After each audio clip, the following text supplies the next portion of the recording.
हाय सांगमाने जय जगन्नाथ वेलकम करछि मो न्यू ब्लॉग को। तो ये देखंतु झुआ केमती खेलुछि मम्मी का सहित आउ मु जाइथिली मार्केट टिके फूल क्षीर कदली आनिया को मम्मी पणा दे बोली आउ जते मु जाई ताको आनिया को चा भी आने मम्मी का पई। तो ये मम्मी आ मु चा पिउछु आ ये भाई आनथिला मांडिया जूस भाउज पई कारण भाउज डंडिस हेतिला तो देह भल नथिला तो सी समस्त पई भी आनथिला तो मम्मी पीले। हाँ भाउज भी पीले भाउज भी नाक टेकुଥିଲେ से किंतु पीले आउ मु मते टी पियो देले देखुथे मो मुह एक्सप्रेशन देखि केमती सेटा कोन लागुथो मते आउ एई जगह जति बिरयानी थिबो मु खाइ देबी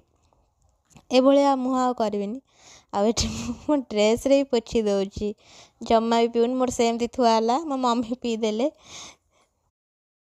तो देखुथे एठी केमती मु तापरे एमती होची तापरे मांडे जूस मु पीलिनी तापरे एठी मु सकाळे एमती ब्रेकफास्ट करदेली भात तरकारी बरा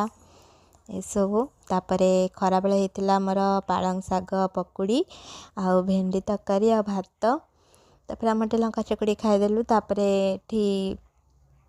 मम्मी माणबसा धुआ धुई काम मुझे करदेली सब आमर धुआ धुई ताको थोदेली से ठाकुर शाढ़ी भी मुझे धोईकी सुखे देछि। मुझे रेकर्डिंग करछि आम झुआ मत गोईठा मारछि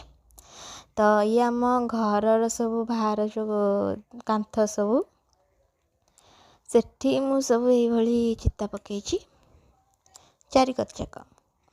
एटा हला ता पछटा जो चिता पकई बहुत टाइम लगिला मु माने 6टारे खाई तल को जाइछि आसिली 10टा बेलको ये लास्ट को एरा सब ये कली हाथी भी करथली एंट्री गला को मेन गेट पाखे भी पड़छि और एटा एपड़ कांथ पाखे सब ये करछि चिता न पकेले टिके भल लागबनी माणबसा गुरुवार